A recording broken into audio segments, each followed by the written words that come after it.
I Will Hold Space for Your Darkness, a first responder mental health podcast hosted by me, Erin Jane, where we have conversations about what it's like to perform a first responder role and the mental health challenges that can accompany it.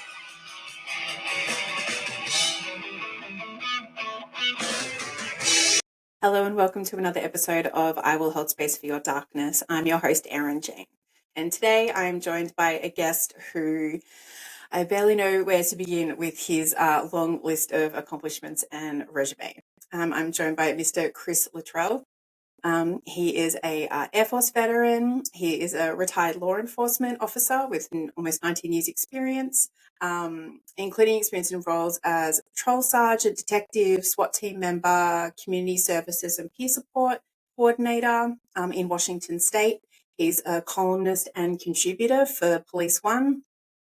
He also runs a leadership consultant agency, Gravity Consulting and Training, and he is also a podcast host of Gravity Podcast with his lovely wife, Jamie. I think I just did the highlights, Chris. Yeah, I think we're done now. Do we just go home? Yeah, we'll just sign off here. Erin, thank you so much for allowing me to come on your show and just to speak with your listeners. No, thank you for coming on. I greatly appreciate it. I guess we'll sort of just jump right on in it. I'd love to hear about your Air Force experience, because I may have done some snooping across the weekend and saw there may have been some other family members involved in the Air Force at some point. Yeah, my brother. So, my family didn't really have a military tradition, if you will. I mean, you go back enough generations and we did, but not recently. And my brother had joined the Air Force out of high school, if I remember right, just to get money for college. And that's what planted the seed. It was him doing that and him being in this sharp looking uniform and having these stories.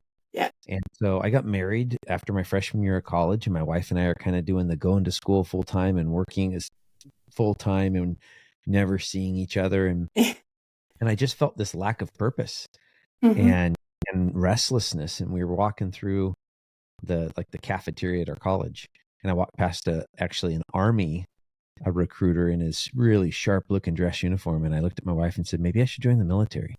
And my wife, being the rock star she is, she's like, if you want to do it, do it. Like, I'm like, you realize I could deploy. Like, they could send you things. And she's like, babe, we only get to live this life once. Like, if you want to do it, let's do it. And so, and when I say let's, it was a joint decision. She has some issues with an eye to where she couldn't join with me, but it really was a joint decision because I went all over the world, just like we said might happen. And what a great experience being in the Air Force. Yeah. And so was it predominantly sort of brother already in the Air Force as opposed to any other branch of the military that really drew you towards it? Yeah, I think so. Just knowing my brother's story, when I went to talk with a recruiter, I didn't talk with the Marines or the Army. I love all of our services, but I was very focused on the Air Force and went and talked to the Air Force recruiter and signed up probably a month later. Okay. And so did you complete your degree at college and then sign up after that, or was there some kind of ROTC involved, or? Yeah, I enlisted, so no college was necessary. And then I started taking advantage within the I think pretty much all the military units, especially now, or the military departments. They offer free college or at least tuition assistance while you're in. And then when you get out, you get the benefits. If you invested in it, you get the benefits of the Montgomery GI Bill. And so, I mean, eventually, while I was in the Air Force, I got a couple associate degrees. And then as I was wrapping up, I started my bachelor's and finished it shortly after. And then I continued and got a master's degree all on the military's dime. I mean, it was great that I graduated with no debt. Yeah. And that's fantastic. And I think that is something that's it's a part of the United States military that I really respect. And from my knowledge, which is fairly limited, it was something that they sort of instituted. Was it after the Second World War or was it after Vietnam? I don't know the exact time frame of when they invested Okay. in it. The Yeah. way it worked when I was in 1999 is when I joined, Mm-hmm. was you paid $100 a month for 12 months. That was your investment. And at the time, they guaranteed us $12,000, which that's a huge return on your investment. Well, Yeah. in the end, I think I had access to like maybe 25 or 30,000. So that's what they guaranteed me. And Yeah. that even more than doubled. So yeah, just a great benefit to folks that sign up for military. Yeah. Very much so, and especially in this country. University comes at a premium cost in a lot of places. So Yeah. to not be denied it simply because you serve your country, I think it's wonderful. Yeah. Um, and so you're the second person that I've spoken to on this podcast who was actually already enlisted and in service when 9/11 attacks happened. Can you talk to me about some of your experience in regards to that? Yeah. I was stationed in Korea away from my family at the time. It was a Mm-hmm. non-accompanied tour. And I mean, I vividly remember it like most people do. Actually, about 2 days before we had gone up in what's called a force protection condition, because we had intelligence that Osama bin Laden was going to attack the U.S. Overseas. Mm-hmm. And so we were patrolling our base more. We were being more vigilant. And then it would have been the early morning hours of September 12th for me. Mm-hmm. My wife calls me and she's in tears, and I'm like, what's going on? And she's like, babe, we're getting attacked. And I'm like, what do you mean you're getting attacked? And obviously I got the TV on, and I think shortly after I got the TV on, maybe the second plane flew into the other tower. And, this was scary, right? For our generation, this was something we hadn't experienced. We'd pretty much been at peace. Yeah, you had the Operation Desert Storm and Shield, but really that was not really a us getting attacked thing. And so I talked to my wife long enough to calm her down, Mm-hmm. and then a few minutes later a young airman came knocking on my door, and he said, Sergeant Money says come to work like you're coming to war. And my wife starts crying again, and I wanted to beat this young man down, because Oh no. here's the deal. He needed to communicate a message. Hey, Yeah. when you show up to work tomorrow, show up with your gear. And the way he said it wasn't helpful for my wife to hear in that moment. So yeah, it totally transformed my Air Force experience. I eventually Yeah. deployed to Iraq, which at the time was unheard of. The Air Force was not deploying troops to Iraq. I mean, certainly some of our units, when you look at Air Force Special Forces units and stuff like that, may have been going to some of these regions, but the traditional Air Force wasn't. And so it did change.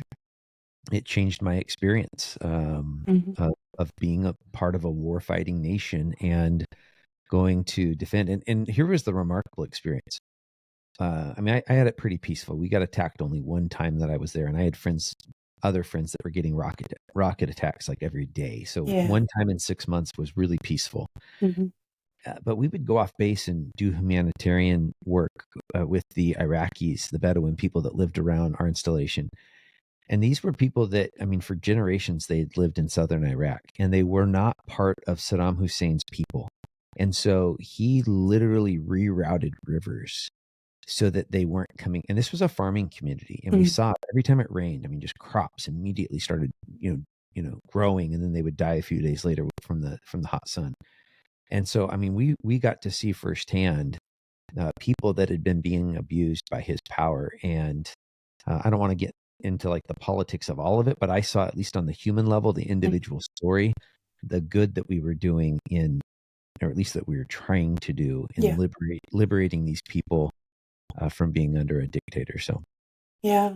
Wow. And I mean, I can imagine like just how starkly, just that one instant, like you were saying, you were still serving your country, but it was peacetime. And I, from my understanding, like South Korea is one of the largest sort of American bases outside of the United States, isn't it?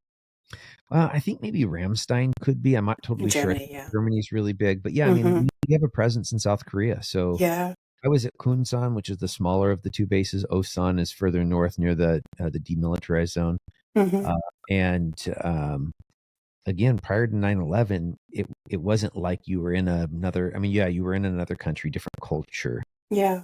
But war fighting wasn't totally on our minds. I mean, we had the Patriot missile batteries there in case the North Koreans decided to launch something against us. Yeah. So that, I mean, that's a reminder, right? When you have, I can't remember if it was 15 or 20 Patriot missile batteries that are pointed north. You always knew which way north was, right? Yeah, Because exactly. they're pointed north. And I mean, they told us, I think on day one, hey, we're about 6 minutes away from Scud missile attack. And so that's how long you have to put on your gas mask if all of a sudden the air raid sirens go off. Yeah. And yeah, I mean, that definitely, it causes you to hit some reality, because for most of us living here in America, even for me right now, I'm not usually terribly concerned about getting attacked by a foreign country. Mm-hmm. Right? It's not a reality. And even, active shooter, domestic terrorists, the probability, when you look at the stats, you have a better chance of getting hit by lightning. So Yeah. it's not even a real concern there. Although, I think a lot of first responders do take steps to be ready to. Yeah, you're always mindful of your exits and entrance points and where are your surroundings and all that kind of thing. Totally. So I think it was just very surreal. And I don't like to overuse that word, but it was. Mm. Being in this, I signed up during peacetime to get some college money. Yeah. And now all of a sudden we weren't at peace anymore, and we were being tasked with doing things that we didn't traditionally do. Yeah. And it was really interesting what you said at the beginning was how it was, obviously you were married at the time, so it was like a joint decision, because anything that you did, especially knowing that you could be deployed, and obviously had to be a joint decision because it affected both of you.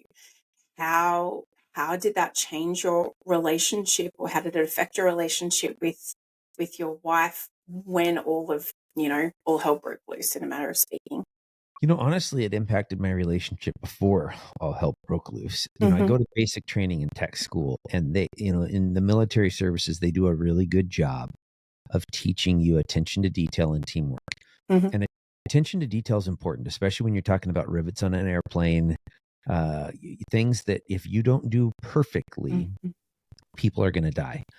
And so the way they teach you that is they teach you how to fold your underwear, your socks, and your t-shirts to perfection. And I thought that was going to translate over into the family life.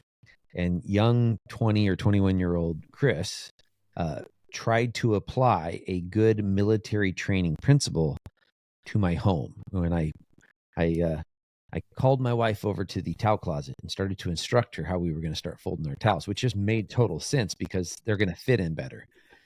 My wife, being a very patient woman, let me finish, if I remember correctly. And then she looked at me and said, "Would you like to be the designated towel folder?" And sorry, would you like to fold the towels? No? Then I'll fold the towels however the heck I want. And so, I mean, that was, unfortunately, I didn't get the lesson. I mean, I got the lesson then. I'm going to let her fold the towels however she wants because I don't want to fold them all. But honestly, it's taken me the last 23, 24 years to really understand this. The fact that the consequence of our jobs in military and first responder jobs, the consequence of the jobs is that we do change. And sometimes we're not viewing things through the right lens. We come home and we engage family with some of the tools and tactics that we do on the street. Yeah. Sometimes planned, thinking, hey, this is a really good way to lead life. And sometimes unplanned, when the kids get in a fight or when something gets spilled on the floor and I'm screaming at my family. And not appropriate. And it really wasn't, I mean, I've learned this lesson over time, but it wasn't until this summer that it really spiraled out of control. And I had to check myself into a PTSD recovery center that I was like, I got to take this seriously. Like my law enforcement career, whatever it might still be, is in the rearview mirror for sure. I mean, there's definitely more behind me than what's in front of me with being a cop. So I need to figure this out so that I can focus on what this next season of life is going to be. Yeah. And I think, as any of us know who have performed any of those roles,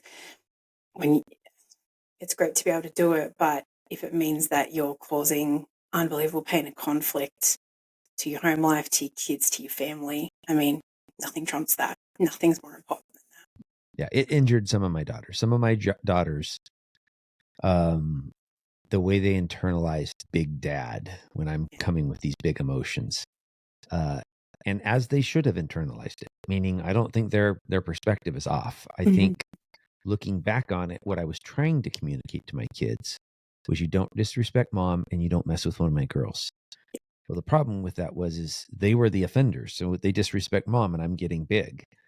They hit one of each other and I'm getting big. Mm. And it wasn't just that. I mean, there's the other things too, where they just aren't doing something fast enough, right? And now I'm yelling, and my Yeah. wife would say I would fly because I would move quickly at them. Yeah. And she's like, "Babe, that's scary. You are Yeah. big, you are strong."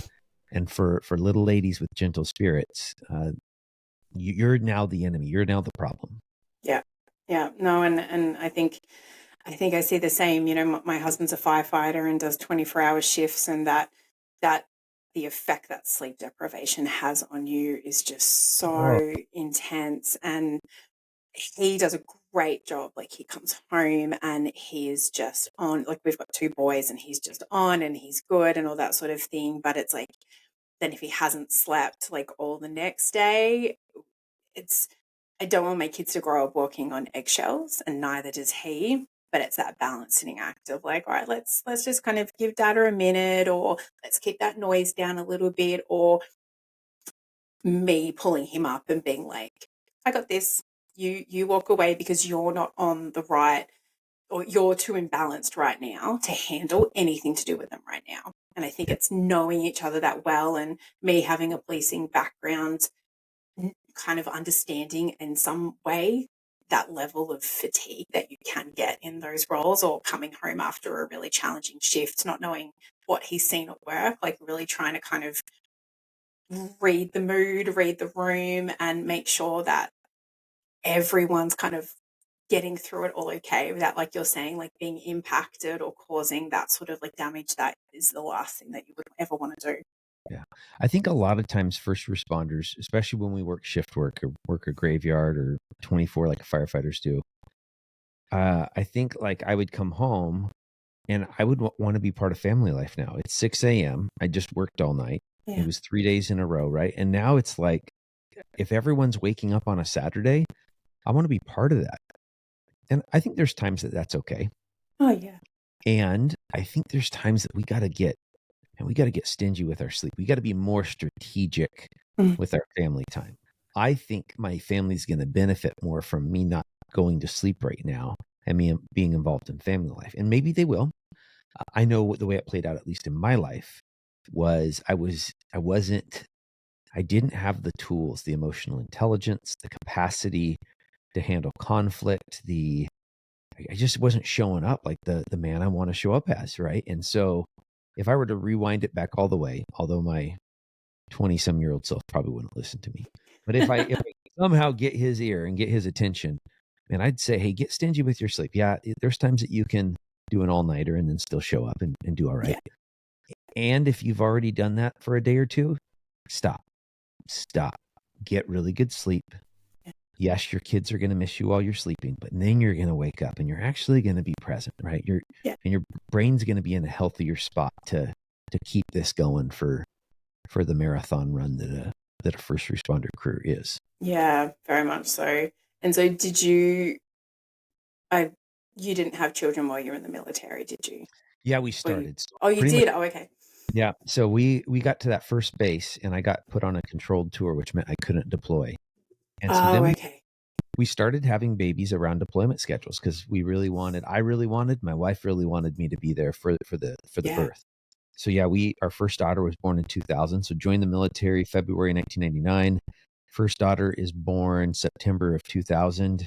Had another daughter in July of 2003. So Mm. right about that time that you start getting your kids potty trained, you sit there and go, "Hey, this wasn't so hard after all. Hey, let's have another child," they said. And so yeah, we ended up having two babies while we were in.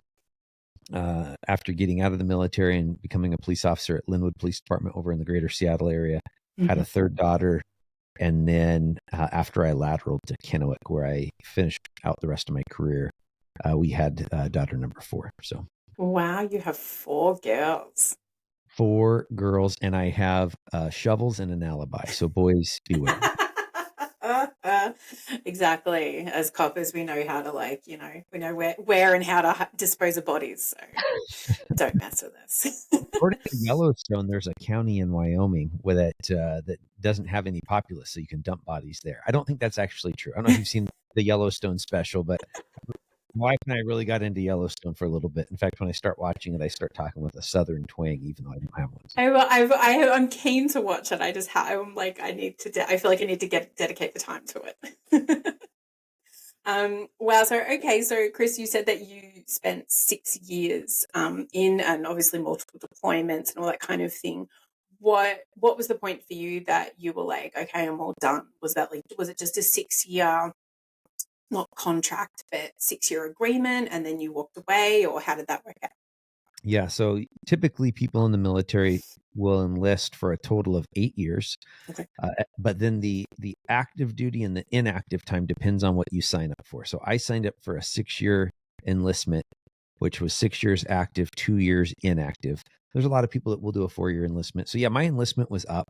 They were offering me $52,000 to re-enlist for another 6 years. And for my wife and I, who probably had about $1,500 in our bank account at the time, Tempting. 52 grand was a lot. I mean, we really looked at it, and we really liked the military life. We had just developed some amazing friendships, met some remarkable human beings. And so it wasn't an easy decision. Really the final decision point was I had missed both of my daughter's first birthday. And so that was the piece. I was there for the birth, but then I was always gone at birthday number one time. And so that was the question we asked is, do we want to live that life where I'm missing the moments? And we decided no. And I started testing to be a police officer all over Washington State. And then I took the first job that was offered to me over in Linwood. Okay. And again, was law enforcement, and I easily throw my hand up, and yes, I did some detective snooping over the weekend and saw there may have been some, family ties to law enforcement. Was that sort of always something in the back of your head that you were going to head in that direction? Yeah. Yes and no. So yes, it was, but I'd also kicked around other professions. I considered being a school teacher. I considered being a pastor at a church. Actually, my freshman year of college was I went to a Bible school where I was majoring in pastoral ministries. And the influence of my dad and my grandpa. My grandpa was a reserve police officer in Brea, California back in the 60s. Yeah. My dad was a manager for Miller Beer for a lot of years. And then in the mid 80s, he became a police officer. And so I'd gone out on ride-alongs with my dad, just saw how exciting the job was from that front seat of the car. I had volunteered at the police department as a police explorer. And at the time, I mean, you wore a uniform that was exactly the same as the officers. That's cute. The only difference was your shirt was powder blue instead of navy blue. But I mean, you had a metal badge, metal name tag. You had a duty belt on, no gun, but a duty belt with a radio and a flashlight, and handcuffs and very fancy. I'll tell you what, if it's something that someone's considering, that really kind of gives you the bug for it. And so when I was getting out of the Air Force, I did consider other jobs for a short time. And after my wife and I kicked it around, we realized, this is what we're gonna try to do. And so I tested and got hired. Yeah. And so is Washington State where you grew up? Yeah, actually the city where I'm living now, Kennewick, where I finished my career, is where I was born and raised. My wife and I were both born in the city. Wow. We're high school sweethearts, knew each other a little bit before high school, but not like connected friends per se. We had friends of friends. Yeah. And so staying in Washington was important because of how much family we have here. And while we really enjoyed our friends when we lived other places, we wanted that family connection and support. So I couldn't get the job at Kennewick at first. My dad worked here, and they had a really strict no nepotism policy. And so Kennewick wouldn't allow me to move forward in the process, but Linwood did. Great agency, super busy.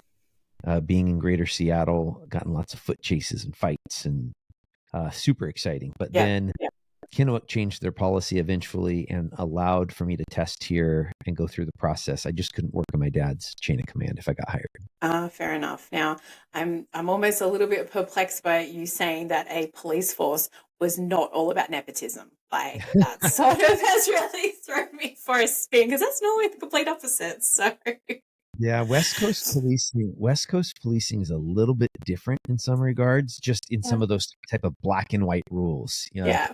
I got a buddy that was a cop over on the East Coast, and he would tell me, and this was back in the early 2000s, if you went into a diner and you tried to pay for your own meal, they were going to get mad at you. It was like, no, like, we appreciate you. We're this is the way we take care of our cops and our firefighters, is by buying your food for you. Mm-hmm. Over here, I accept a free meal, I might lose my job. So just the contrast, and I think around the country, that contrast has probably gotten a little bit more similar, of receiving gratuities and stuff.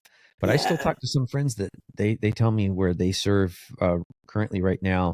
Getting free food, not a big deal. The agency is okay with it. And so, they were pretty black and white for a while with the nepotism thing. And I get it. Like, don't hire me because I'm my dad's son. No, yeah. Don't not hire me because I'm my dad's son, right? Like, and it made things complicated at times. Yeah. What's the size of Kennewick Police Department? Yeah, it's 108 commissioned officers. Okay. So, I mean, everyone knows everyone. It's small enough. At the time that they didn't hire me, there were only 2 commanders. So there was a chief and then 2 commanders. And what they had done is they just moved all the lieutenants that were below the commanders up to commander. And so now there were 4 chains of command. Okay. And that's when the chief went to the city manager and said, hey, I got some qualified cops in other jurisdictions. Their dads work here. If you allow me to hire them, I can keep them out of each other's chain of command. Yeah. And so, yeah, that's the way it was. There was a couple times that I fell in my dad's chain of command, and what happened was I just had a different chain of command. I had a different boss or boss's boss that I reported to if I got in trouble or if something good was happening. So yeah, but I mean, it sounds like they handled it in an incredibly like professional way, and to make it so it's not uncomfortable for you guys too. Like that also, I think, plays into it. Yeah. Oh, I appreciated the way they handled it. The fact they gave me a shot. And I mean, at work, my dad was Commander Littrell, right? I mean, that's what I addressed him as. And sometimes people would giggle, he's your dad. I'm like, yeah, currently he's Commander and he's my boss's boss. And so, we kept that together. And then there were things at home we just couldn't talk about. And my dad and I have a friendship. So we do talk. But then sometimes we'd be mid-sentence and we'd have to trail off. Yeah. And I'm not going to finish what we were just talking about. Like, anyway, how do you like stuff? And I understood. And sometimes the same thing would happen with me, especially like in a contract negotiation year. We'd be talking and all of a sudden I'd just stop. I'm like, I'm not going to finish what I was just talking about, Dad. Yeah. Because I was about to overshare and I didn't want to put him in a weird way. Yeah. With him knowing stuff that he doesn't need to know. He didn't want to put me in a weird way. Now, or I should say here towards the end of my career, he retired about 6 years before me. And it was great. I could call him up all the time when I was frustrated with my bosses, when I was frustrated with my subordinates, with my peers, frustrated with myself. And I could unload on him. And he was a really good filter. He's been a really good filter for giving me perspective from the different stakeholders. That's wonderful. And yeah, it sounds like you guys have such a rich and full relationship that, so many different aspects kind of, you feed each other through. So I think that's really wonderful. It's kind of like Blue Bloods without all the drama and not as much whiskey. Now for a bit there, the whiskey was getting pretty close. Part of the reason I went to a PTSD recovery center again. So fair enough. Well, who doesn't love themselves some Tom Selleck? So I think that's all right. And so looking at some of your resources online, I had the opportunity to see that you've had kind of quite like varied experiences over your time in the both police departments, including like detective work, SWAT, all that kind of stuff. Do you want to tell me a little bit about some of the favorite aspects or some of your favorite positions that you held? Yeah, I really look at change as the salt and pepper of life. And so I'm the type of person that every 3 years or so I would start to get the itch. I was going to say get the itch. Yeah. And so, I started as a patrol officer like everyone does. But then when I moved to Kennewick, they had an opening in detectives and nobody wanted it. Like, Like there were qualified people that would have, if they would have tested, it would have been their position. Mm-hmm. At the time, patrol was working 12-hour shifts, 15 days a month. They're actually 14 days a month. And detectives were working 5/8. At the time, detectives didn't have take-home cars. They were subject to call out. And so there was just a lot of officers at the time that were like, why am I going to go be a detective, make a teeny bit more money? And that's really what it was, just a teeny bit more. And have all of these other, I have to work more days. And so early on, I was offered this detective position. And at first I was like, no, thank you. I love being a street cop. And I talked to some mentors, including my dad, and a number of mentors told me, hey, take the opportunity. Even if you want to be a street cop, it's going to make you a better street cop. So I jumped into that. Not my favorite position. I was a child crime detective. Mm-hmm. Really, my role was persons crime, so homicide, kidnapping, all that, glorious stuff that they make TV shows out of. But at the time in Kennewick, we really weren't having very many homicides. We had some years where we had 0, some years where we'd have 1 or 2. And in contrast, I think 2022, we had 18. So, I mean, a huge shift. I might be off on that number, but a lot more than 1 or 2. Mm-hmm. And so while I liked being a detective, I didn't like working the kids' crimes. That really bothered me. And that led to some anxiety and depression back in 2010 that I dealt with.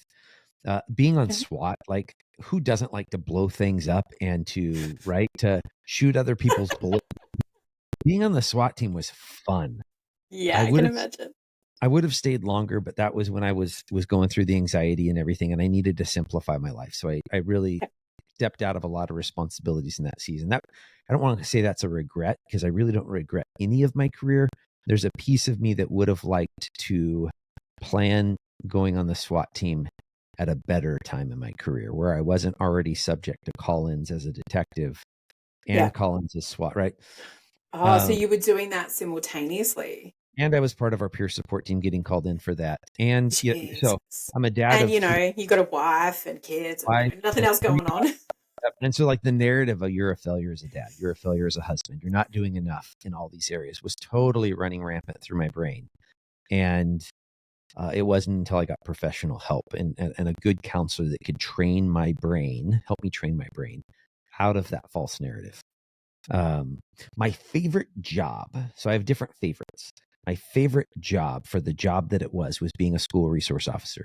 I love kids in general. Mm-hmm. I love watching kids persevere and overcome. And so I saw young gang members in the school that persevered, got away from the gang life, finally graduated, maybe a year late, but finally did it. And they were walking out of the school with character. They were walking out of the school with the life experience of how to work through tough things. And that was just special. It was absolutely remarkable. It was hard because I was getting back into some of the kid things. If you're there every day and you build relationships, kids are going to come tell you the bad things that happened to them. Yeah. But the reward for watching the impact that I was having was huge. I tested for sergeant about 3 years in, and part of that was everything I was seeing on YouTube and on the news. It wasn't that I thought cops were screwing it up everywhere, but I did think that we could get better at some things. And I wanted to be in a leadership position, both to help drive the narrative towards the community, letting the community know the true reality of our great men and women who are serving in law enforcement, and also to make sure that we were holding ourselves accountable and we were training ourselves up well. And so I became a patrol sergeant. That was a lot of fun. Shortly after that, they needed someone to move into detectives again. And it was a position that no one wanted. And so I really didn't test for it, but I became the detective sergeant for our street crimes team. And that was my favorite team. So not my favorite job. Yeah. We worked 5 at night till 3 in the morning, getting called in all the time, low on sleep. All of that sucked and didn't help my brain. But we were a close team of usually between about 4 to 6 detectives. And our job was to chase bad people. I mean, we're not talking about shoplifters, right? We're talking about murderers, felony assault suspects, child offenders. These are the people that we were chasing. And we would use tactics and technology to get eyes on someone. And then we would blow the place up, not literally blow it up, but we would surround it with a bunch of cop resources and we would get our suspect. Yeah. And so just an amazing, like I was the weakest link on this team by far. Like these detectives, their ability to develop confidential informants, their ability to write search warrants and to do criminal investigations. It was fun. It was so much fun to be on that team. During COVID, most of us were sworn in as deputy U.S. Marshals. Oh, Uh, okay. so a lot of law enforcement agencies have task forces that are comprised of federal and local law enforcement. Yeah. We were part-time task force officers on the local team. And so when they needed extra bodies, they'd pull our team in and we'd team up with them. When we needed extra bodies, sometimes we'd pull them in towards us. Over COVID, they started flying us around the country to get fugitives, and we're flying on airplanes with guns on our hips. I mean, concealed. Yeah. And it just, lots of fun stuff. And then at the end of my career, I finally got into community services sergeant, where I'm supervising the school resource officers. And that was fun again, just because that was my favorite job by itself. And so now I'm going back in the schools, a lot of folks that I know, principals and teachers, and then I'm filling in for my school cops when they're on vacation or training. So lots of different fun opportunities. I was really blessed with that. Yeah. And so are you saying, so you're still doing part of that school resource thing? Is that what you're saying? No, not anymore. So So that was where you finished up. Yep. Towards the end of June, I was still doing that, and we shut down. School closed for the year, and I was actually on vacation teaching a leadership course when I kind of spiraled. And all I mean by spiraled is I'd been getting overwhelmed with a couple of calls I'd seen at work over the previous probably 4 or 5 months. I'd started counseling again, and one night I laid down to go to bed, and I couldn't. And about 2:30 in the morning, I felt the buildup of an anxiety attack. And for me, the way it manifests itself on my body is it feels like a heart attack. Yeah. Chest pains radiating down the arm. You can't breathe. It's like you're going to pass out. Super scary, even though I know what's going on. There's that little piece going, but what if this one is a heart attack? Yeah. And so laying in my bed about 2:30 in the morning, and this buildup. And then right after that was the very vivid image of me killing myself. Which was also a part of my darkness from 2010. And I was scared. I'm laying next to my wife, but I don't want to wake her up. And I'm scared. And I'm scared of me. As a first responder, especially as a gun-toting cop, there's times that I felt afraid. There's times that I went out on SWAT missions and we were going to arrest a really bad dude. And there was a little bit of fear, but I had the comfort of a well-trained professional team. And that kind of caused whatever fear I may have felt just to dissipate. Like, we got this. We're a professional team. We're going to use good tactics. When you're fighting battles by yourself, you don't have the team atmosphere. And I was afraid. I was afraid of me. And so about 2:30 in the morning, I messaged my doc and I said, "Hey, it's not going well, and I need to get on some kind of medicine. Like I don't know what. You tell me what, but."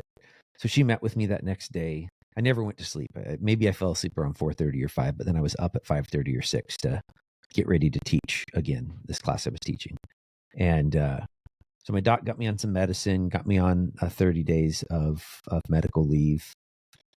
And now I'm just kicking the can down the road. I'm just like, man, what are my options? And I knew my options because I was our team coordinator for our peer support team. So I knew the resources that were available to me. But man, I did not want to go to inpatient. Like, that's for those people, right? Like that's like, yeah, I'm drinking Friday, Saturday, and Sunday, and I'm drinking a lot, probably 5 to 15 drinks, just depending on the day. But I'm not blacking out. I'm not kicking the family dog, which actually we didn't have a family dog, so I guess I can't kick it. But the point is I'm justifying the unhealthy coping skills that I've been using to get by. And it had been probably about a week and a half. And I'm out pressure washing my house, trying to fill time while I'm on this medical leave. I'm talking to a buddy on the phone. God bless buddies that are willing to speak truth into your life. And so I've unloaded everything, including the images of me killing myself. And he's like, "Hey, Chris, you need to go to Deer Hollow." And I'm like, "No, dude. Like, I got a 25-year wedding anniversary. I got a family vacation. I can't pause life." And he's like, you need to. Like, that's what you need to do. You need to call intake right now. I'm like, well, I'm not going to call today because it's Saturday and I don't want to bug them. He's like, Chris, I'm going to give you Lisa's number. You need to call her right now. Get off the phone, call her. And so, one, I really appreciate my buddy for speaking truth, even when I didn't want to hear it. And I got off the phone and talked to my wife about it. At first, she was a little upset just because all of this was all upsetting, right? Yeah. I'm on medical leave right now. And so, I mean, it's all scary for her as well. And she kind of listened. She shed some tears and then she's like, do it. Like, do it. Go. Like, who cares if we get refunded for the trip? Like, this is worth more than money. So I made the call, and a few days later, I'm flying down to Draper, Utah, near Salt Lake, and checking in. And it was, tell you what, regardless of where you go, you know, I wear a Warrior's Heart hat. It's another inpatient PTSD recovery center for first responders and veterans. I love them as well. There's a number of others that are out there that focus on the first responder world. Mm-hmm. And I think they're doing great work, but it is not easy work.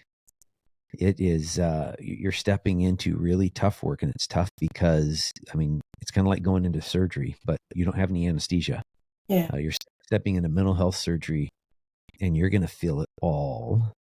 And you're not even going to have your normal healthy. I mean, my wife has been the rock outside of my faith. My wife has been the next rock in my life that has gotten me through the tough times. And now I'm at a PTSD recovery center. They've taken my phone. I have to pee in a cup. I have to ask an 18-year-old tech permission to take my vitamin C in the morning. And I can't call my wife. And it was dark, and it was tough work. Mm-hmm. And then eventually I had the breakthrough there at therapy. So. Yeah. Wow.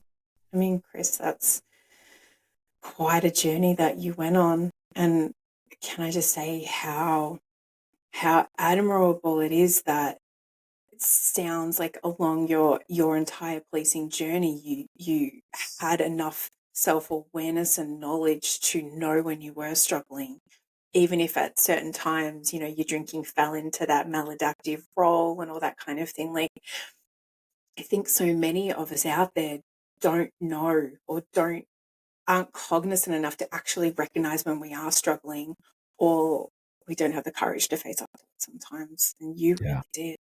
There was always someone I told first, and that's probably the message I usually try to push towards people. You need to talk about this stuff. Mm-hmm. And I think the fear is if I talk about this stuff, I mean, like, I felt like I was going crazy, but back in 2010, and this time I didn't feel like I was going crazy because I knew, but back in 2010, when I first had those violent visual images Mm-hmm. invade my mind, like, I was certain I was one of them. I was one of those crazy people that I deal with on the street, right? Like, they're going to stick me in a straitjacket, take my gun and badge. And so that first therapist, well, first I told my mom, and my mom received me well. And she's like, you need to tell Jamie, you need to tell your wife.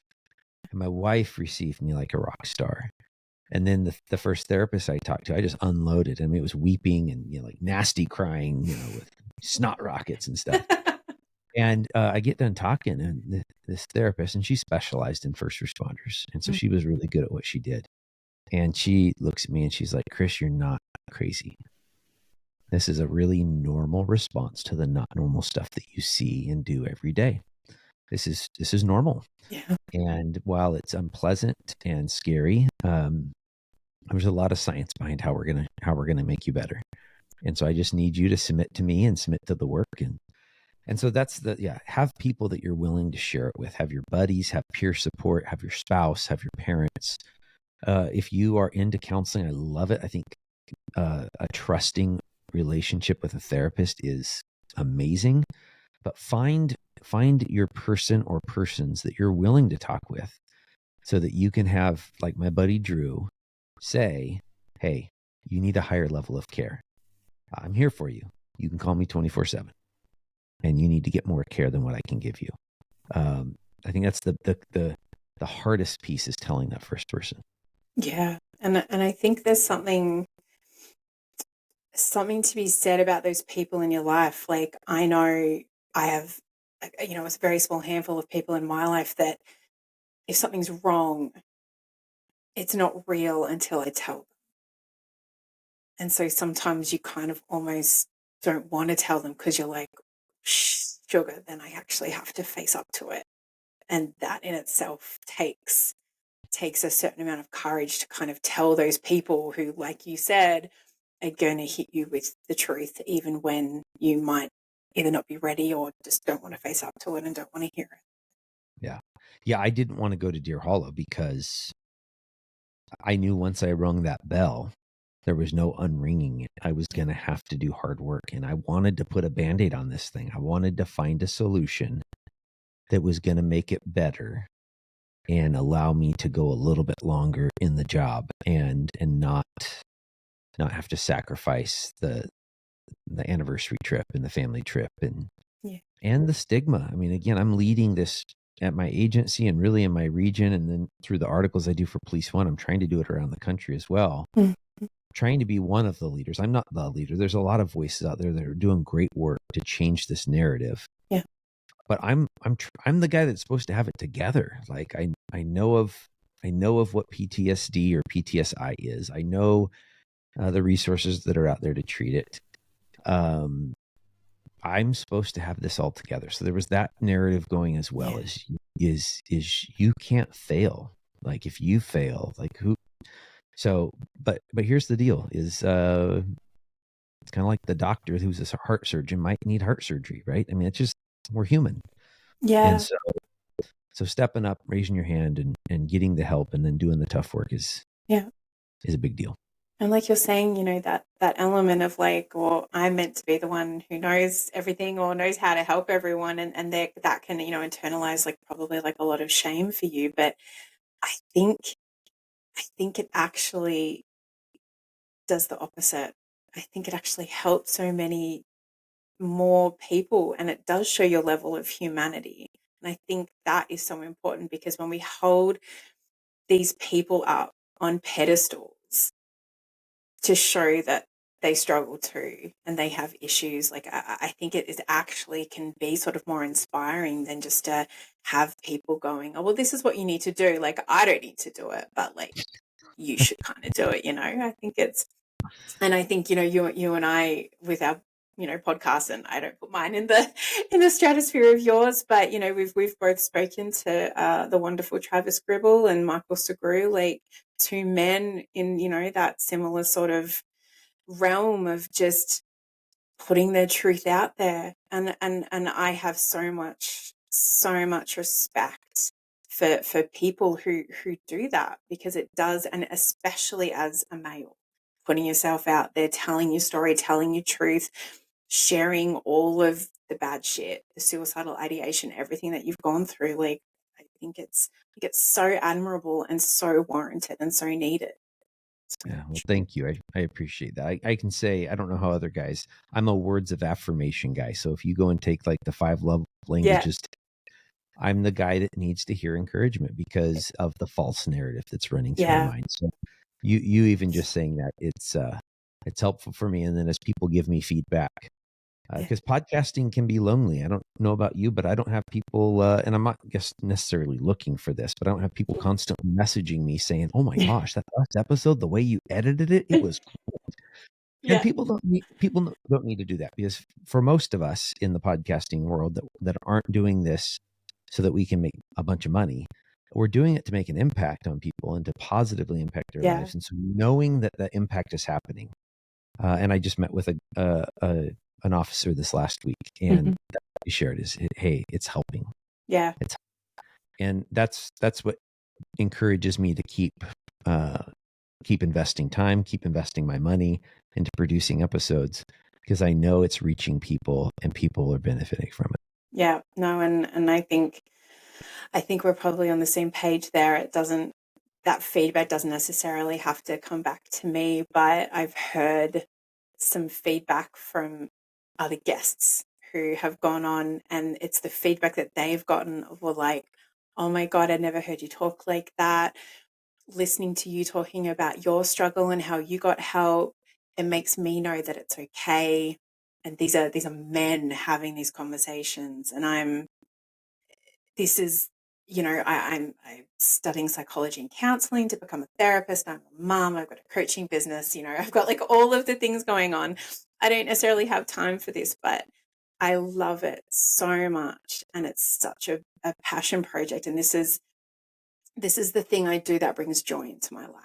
These conversations just bring joy. And so as long as people are willing to come on and keep talking to me, I will keep doing it because I love it. And I think, not to get like too deep on you, but I'm the daughter of a father who completed suicide. So hearing men like you, and it was the same as with Michael and Travis and so many people that I've spoken to, like hearing men make different choices. I think I've done a lot of things in my life to gain closure for like the loss of my dad, but like those small things that you guys do, I mean, and it's not small work, it's obviously incredible work, but that you guys making different choices heals people like me. And I can say that from like the bottom of my heart. It really does. Oh, I can feel it. I can feel it.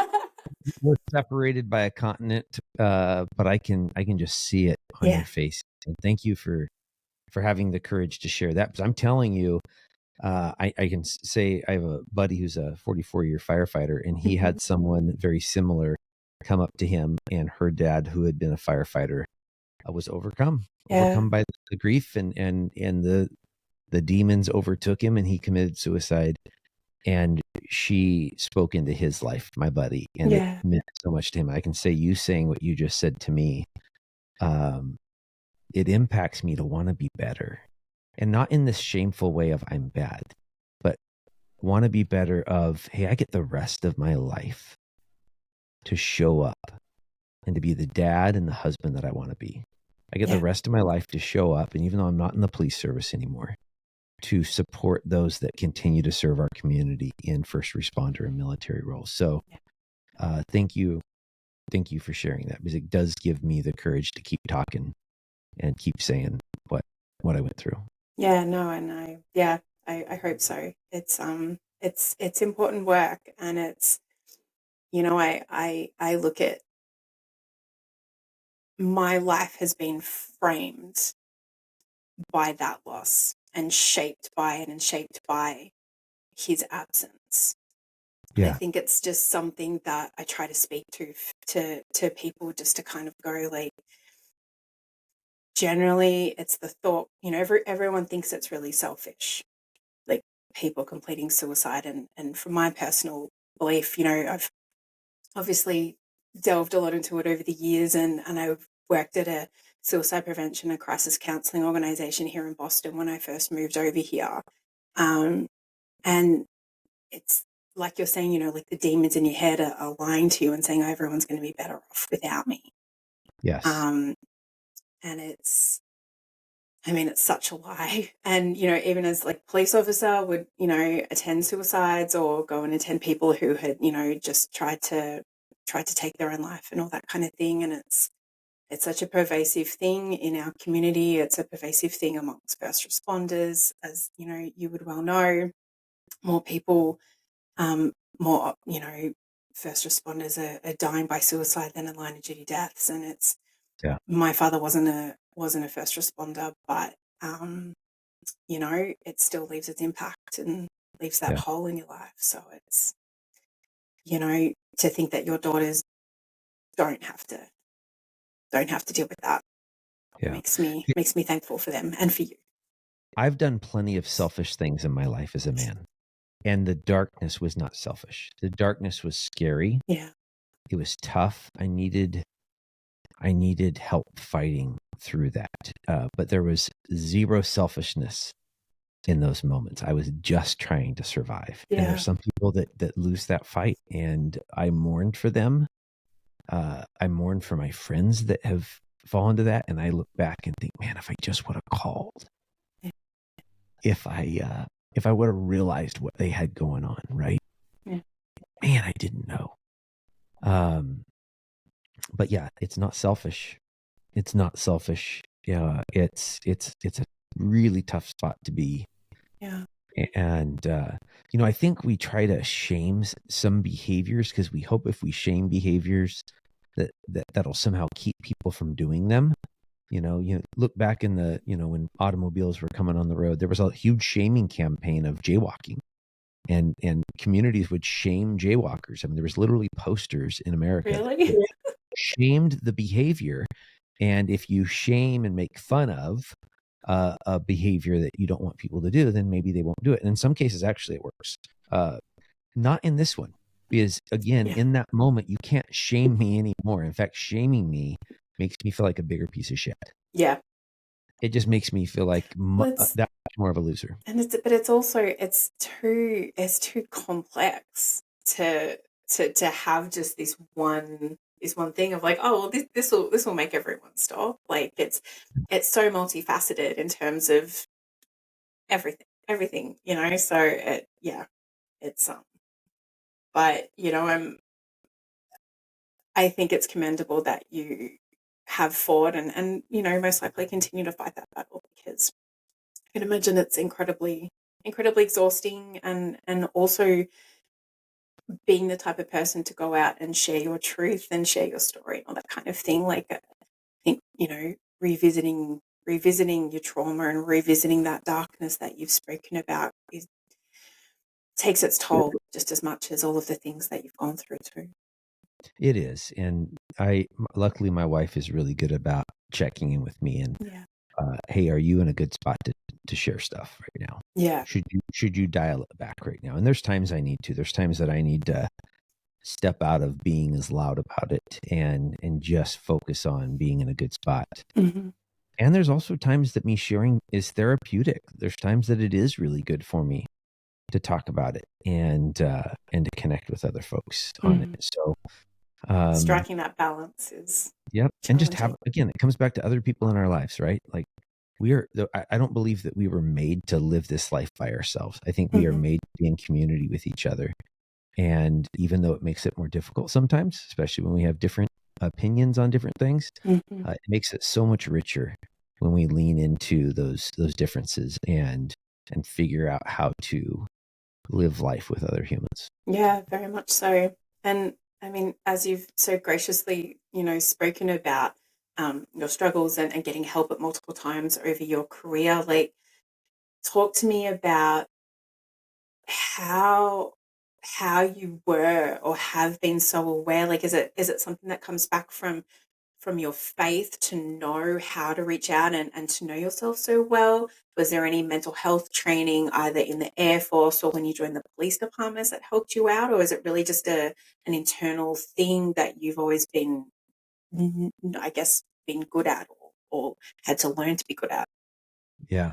Despite my tough jobs that I picked, I think I'm a more sensitive of a guy. Like especially like when I was deployed to Iraq away from my kids. You throw in a daddy-daughter movie and I'm going to be weeping, right? Like, I mean, so there is a tender heart that I have. Yeah. And I think that makes, you don't have to have a tender heart, but I think for me, it made me a little bit more, I would turn inward and just be curious at least a little bit with what was going on. Now, I never really got deep into it. Like I was definitely more aware than I think some other dudes. But I really didn't get deeper into it until more recently. So that was a piece. My faith is definitely a piece of it because, I mean, as a Christian, I believe that I sinned. I think, it says in the Bible that all people have sinned. But I also believe that God fixed that for all of us and it was free. I don't have to be part of a certain race. I don't have to give a certain dollar of money to buy membership into it. There's no pyramid scheme here. And so the fact that it's free, and I need it, I think for me at least, it definitely opens up my mind to this need of others.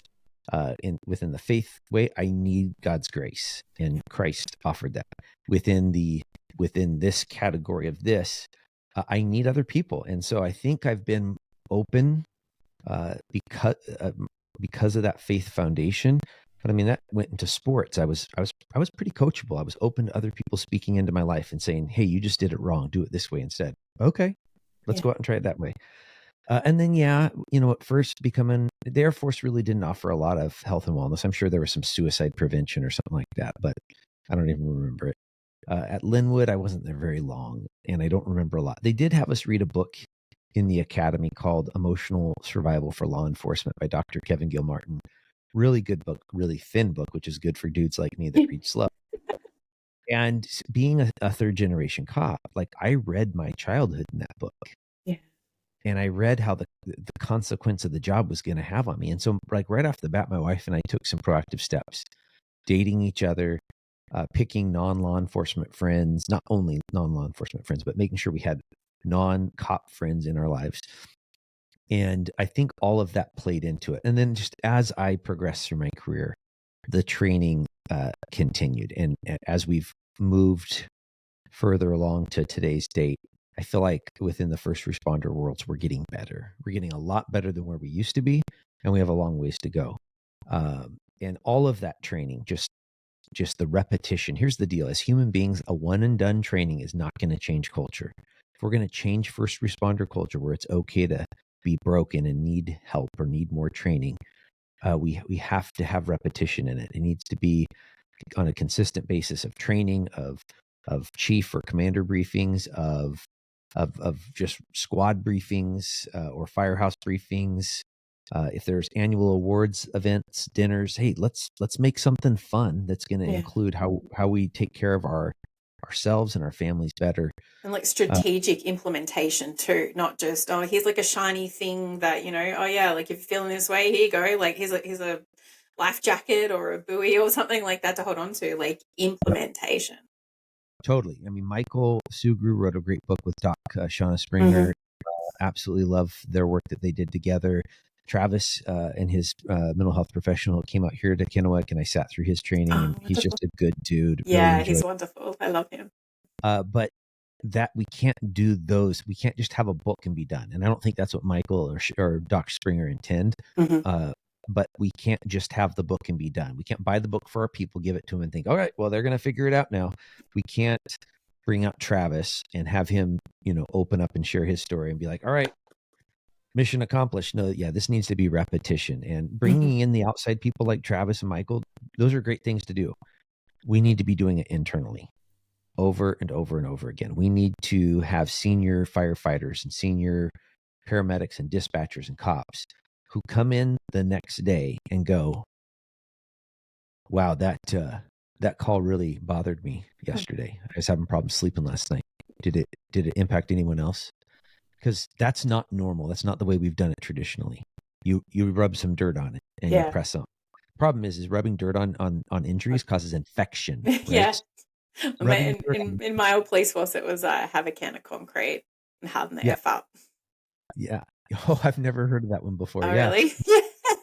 We said they had cans of like, I don't know, some kind of spray, and they'd put the police tape around it, and it would be like harden the F up, and it was just like somewhere, place wherever around the police station, and that's what the culture was. Not helpful. Hey, we don't need to sing Kumbaya, and we don't need to sit around here and hug each other if people don't want to touch, right? Just sit there and saying, hey, that one kind of messed with my mind. What are you guys thinking? You don't even have to ask what people are feeling. What are you guys thinking about that call yesterday? And I think for type A personalities, whether it be women or men, that's a safe place to kind of go, yeah, I only got 4 hours of sleep last night too. I didn't know why. Or someone else to be like, I was really grossed out by having to glove up and touch the body. Like that really bothered me. Yeah, that bothers me sometimes too. Yeah. Hey, let's talk about how we can deal with this. Make sure you go for a walk. Maybe limit your alcohol this weekend. Drink lots of water instead. Let's keep talking like this with each other. Let's keep sharing these stories. Guys, this is normal stuff. And we are tough women and men, but being tough doesn't mean not talking about it. Exactly. I think that's the beginning, at least. I don't think that is I think that's a little bit too simply said to really be like the full picture of it. But if we're going to change culture, one of the detectives at my agency, I was really pushing for this formalized training, the PowerPoint show and stuff. And one of the detectives, the one that has laser focus, and her and I have been friends since high school, but she would always see through when she asked me, hey, Chris, how you doing? I'm good. She's like, hey, Chris, how you doing? And I'd be like, oh, Becca. And she just had a gift. I don't know if she had this gift for everyone or if it was just because we had history or what, but she had a gift of seeing when I was wearing it around. Yeah. And her big thing was, Chris, if we're going to change culture, first of all, it's going to take us a decade. It's going to take us 10 years. And we can't do it through a PowerPoint presentation. We need to do it through constant conversation of not being okay, of doing things about it, and us being cool talking about it. Yeah.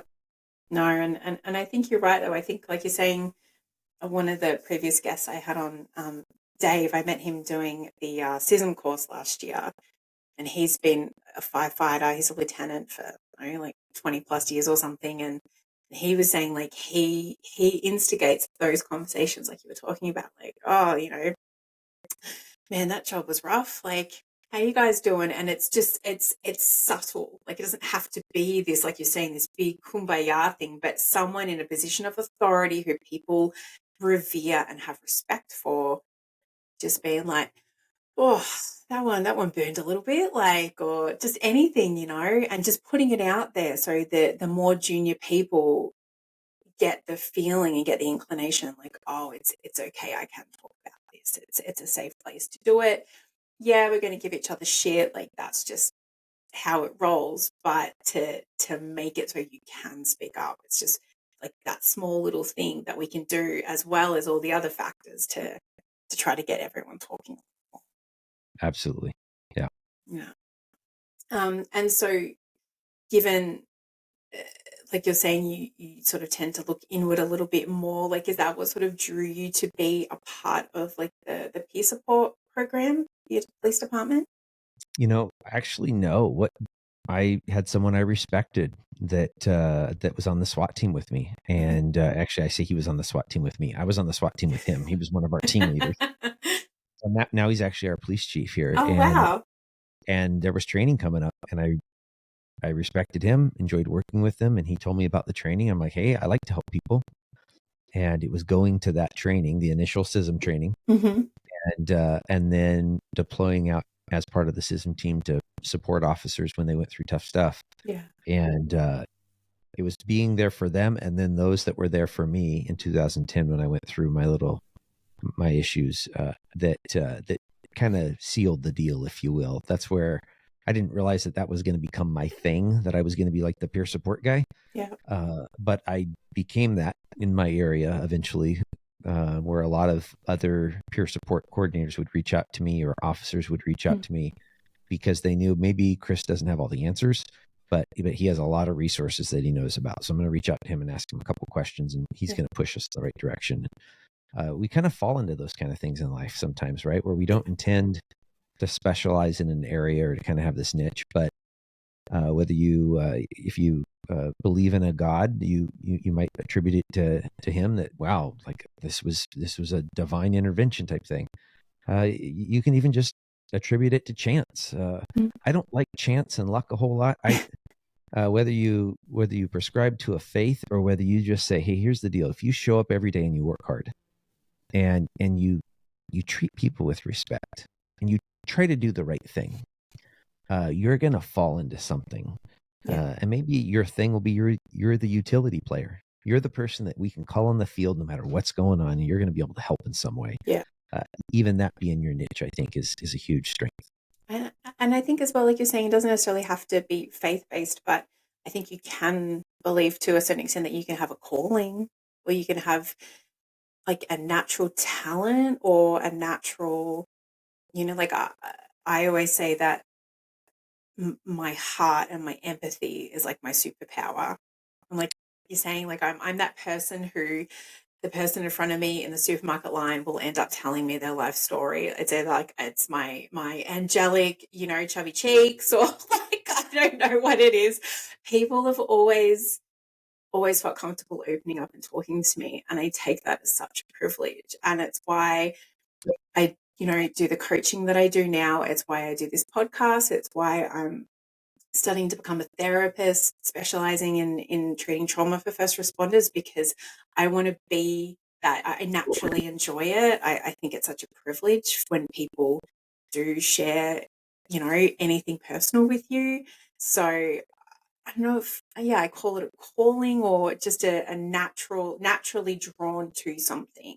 And I think when you do find that and you end up making that your career, your passion project, your whatever, I think something feels like it aligns within you. It just connects like a puzzle piece. Completely. Right now I'm teaching. I'm using Yeah. my consulting business to train companies and first responder organizations. And I'm granted, I just started it, but still I'm in this season of like, I love teaching. I love watching people learn. I love trying to draw their experience out of them so that they become the teachers in the room, kind of being more of a facilitator than an educator. And I think I've seen over the last 25 years a lot of experiences that have happened that have prepared me for this moment. Yeah. And it's exciting. You feel aligned. You feel at peace with what's going on. And I'll tell you, Erin, you are a good interviewer. I don't have to say that to you, right? But you are a good listener. I've rambled on a couple times here for longer than I should have in that answer. No, not at all. And you're a good listener, and you're not listening so that you can just respond to me. I sense that you're listening to understand what I got going on, which plays really well into the name of your podcast, because as people open up and tell you the dark times in life, if you are a really good listener and you have the gift of empathy, it really helps them. It helps them continue to open up to you, and I think it also helps them heal a little bit. Thank you. That's very, very kind to say. I don't want to blush on you now, but Change the subject. Yeah, I know. Oh my God. But so yeah, I think it's just important to build trust, and that's what it's about as well, because I can be as empathetic as I want to be, but unless someone trusts me, it's only going to get me so far. So I think that's important too. Yeah. So if you don't mind sort of just delving back to not necessarily what you went through over the summer, but was that like after you had your in treatment, was then that a conversation between you and Jamie to go, okay, like I'm all done in law enforcement? Was that like the precipice for it? Yeah, we when everything kicked off, I was super scared again, right? Yeah. So like I was freaked out about going back to work. Mm-hmm. As I started the process at Deer Hollow, I was definitely getting more comfortable. And my chief was a rock star. He made it very clear, Chris, the job is yours. Go get healed up. The job is yours. And if you can't come back, we're going to celebrate you as you leave. So like whatever's right for you. And so having that kind of support from my boss's boss and then from my wife meant everything. Yeah. And then I got back from treatment, and there were some milestone events at treatment, just some big reactions within me. And those were definitely some pinnacle moments where I was like, And then I got back, and I was back here at home, and I still have them a little bit, but I was having a lot of flashbacks, and I wouldn't have called them flashbacks before, because I thought a flashback was where you literally or almost have an out of body experience where you're playing a movie in your mind. Mm-hmm. And later I learned from my therapist that no, a flashback is where you have this memory of something that took place by a sight, by a smell, by a sound, and you physiologically relive it. You're here. You're not actually back there. But now your breathing is labored. Your chest is tight, right? Your shoulders get super tight. I mean, you're re-experiencing the stress of the moment in real time.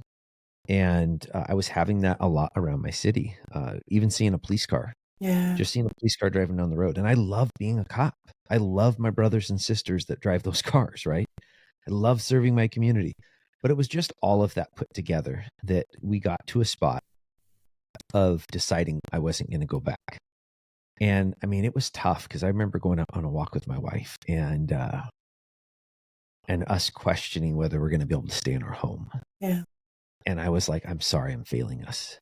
I'm sorry, I'm not providing for us. That's my job as a man. And my wife works too. But I'm internalizing that in the moment. And she's like, babe, I don't want you to go back to work.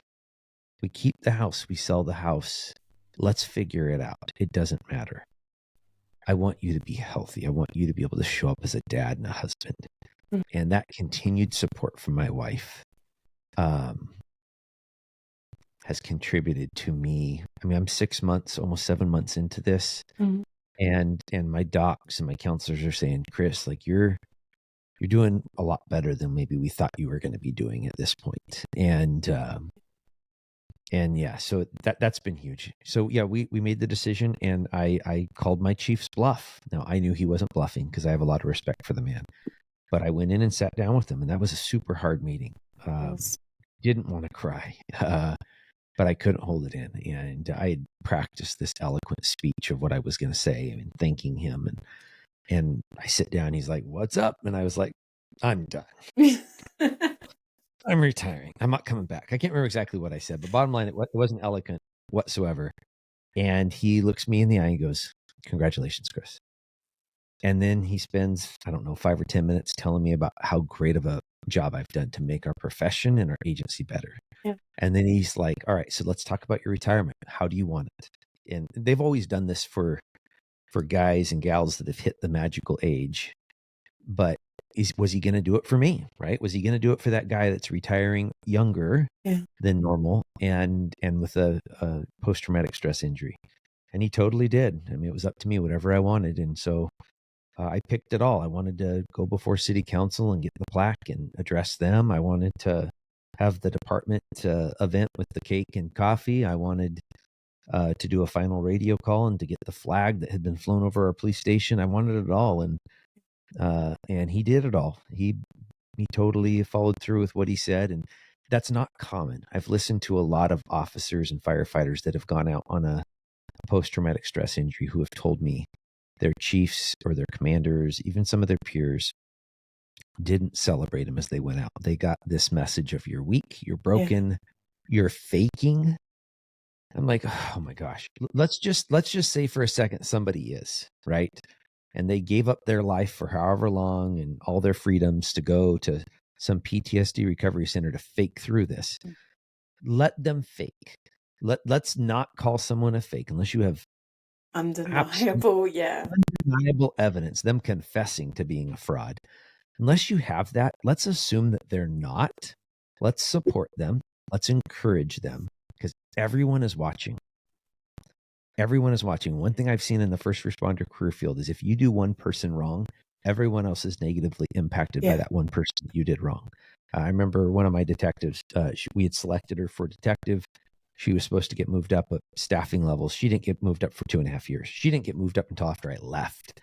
And that was not on the agency. That's on me for scheduling the test too early. They couldn't move her up. We just didn't have the staffing level to move her off of patrol. But it wore on her, and I saw it wear on other people, the injustice, and I get it. Mm. People were fighting for her, and it pains me to see that, like, I was a piece of putting her through that, but it also just reminds me that people are watching. People are impacted by the way you treat other people. So treat people well. If they truly are doing something that's wrong or criminal or anything, well, then deal with that. But don't be, treat people well. Celebrate them as they leave. Well, I also think as well, like I think it seems a bit crazy to think that people sort of view it like someone faking is the rule and someone being legitimate is the exception.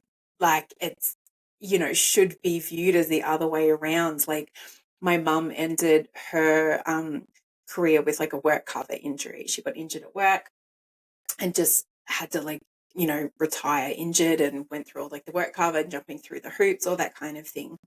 And you're treated almost like a criminal, like you're not believed, like you're trying to scam the system. And I think it seemingly is quite similar when it comes to, like, hers was a physical injury, but for like a mental health injury, because especially like it's hard to prove, what's going on up in there. But Totally, like you're saying, you know what I mean? Like the exception is someone being a piece of shite and scamming the system.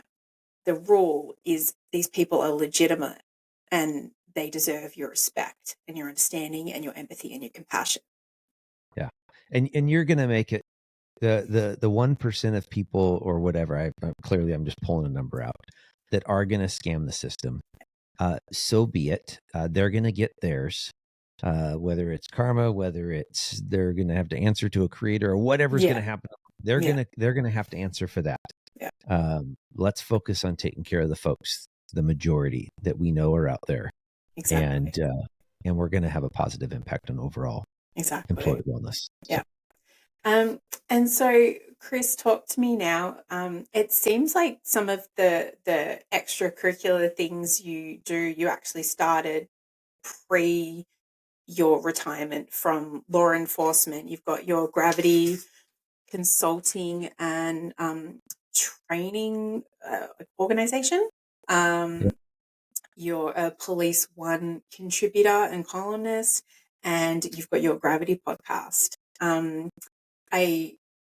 If you don't mind, I'd love to start just with your podcast. I went back and listened to some of your episodes, and that was how I saw that you had Michael and Travis on.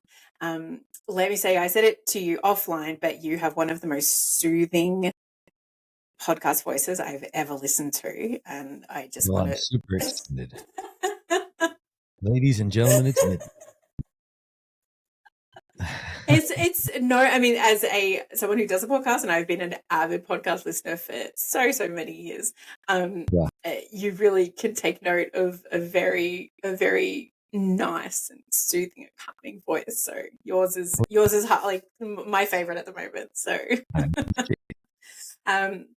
and talk to me about the impetus of your Gravity podcast. I'd love to hear about how you got started with it.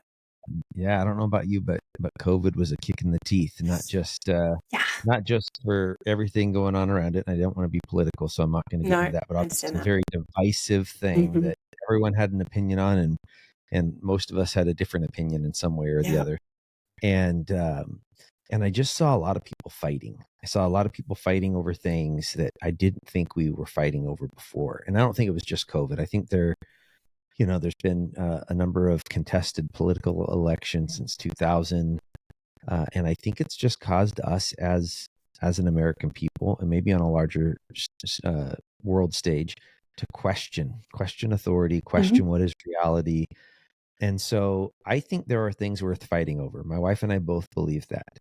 There are core values, there are foundations in life where we should draw the line and be willing to fight. I don't think that happens every day. At least I hope it doesn't for you and the people you're around. I hope that the majority of your life is enjoyable on some level. And so my wife and I started the podcast originally as really a broad audience was our goal of, hey, there's a lot of noise and chaos. Let's take a breath. Let's listen to each other. And whether you agree or disagree doesn't matter. Let's listen to each other. And hopefully, even if I disagree with you, the things you're saying is solidifying why I believe what I believe even more. Yeah. And I can finish listening to you, and I don't need to argue with you. I can listen. I understand you more. I understand your perspective. I may not agree with it. I may agree with it. So that was really the start of it. It really morphed into, just because of our background and the people that we connect with, it really turned into a first responder focused. I mean, the majority of my guests, there's some exceptions, some folks that had reached out to me that had no connections to the first responder community that I brought on because I thought they were interesting people. I brought on like a college professor who I just absolutely adore. But again, no first responder connection there. So that's kind of was the approach at the beginning. Shortly before I went off to Deer Hollow, and definitely after I returned and we were kicking around whether to start the podcast up again or not, we realized our audience are military and first responder people. That's who's listening to us. And there's other people as well. But I mean, that's the bulk of it. And that's who we keep bringing on as guests. Yeah. So we rebranded it a little bit, and we're still asking the same question.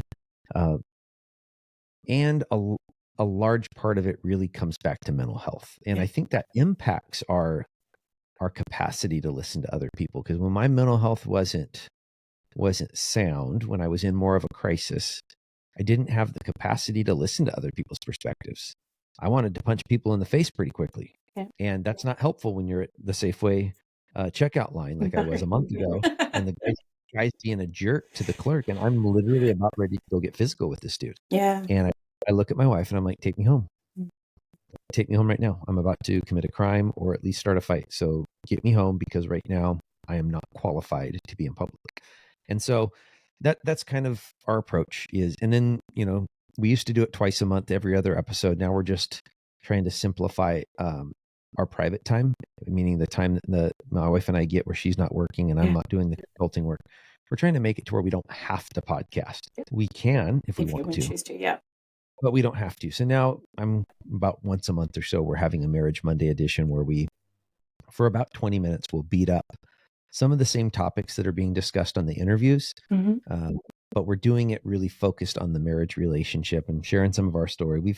We've hit record when we're in active argument with each other or active conflict. We haven't made up all the way. Yep. And we sit there and record it, because there's a lot of accountability when it's being recorded, because now you really need to step up as a husband and wife and do a good job of listening to each other and owning it and apologizing.